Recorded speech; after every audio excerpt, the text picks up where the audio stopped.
So, ano daw ba yung mga adjustment ko dahil asawa ko ay foreigner? Marami akong adjustment, lalong-lalo na unang-una, language. Mag-a-adjust talaga ako kasi hindi naman ako fluent sa English. Tapos yung asawa ko is, thank God naman, is English speaking siya. Yung language nila dito is English. So, hindi na ganun kahirap. Tapos, yung weather dito sa lugar nila, kailangan ko talaga mag-adjust dahil nga, di ba, lalo na pag winter, ay nako, wala naman tayong snow sa Pinas. So, kailangan talaga mag-adjust yung katawang lupa natin, ganun. Madaming adjustment. Lalo na yung butas ng peke. Charot.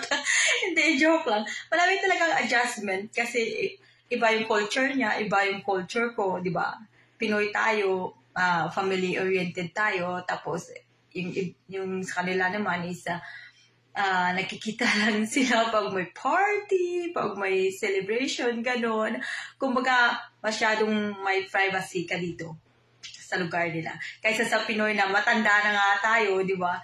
Nakatira pa tayo sa mga natin, mga magulang, ganun. Ganun tayo ka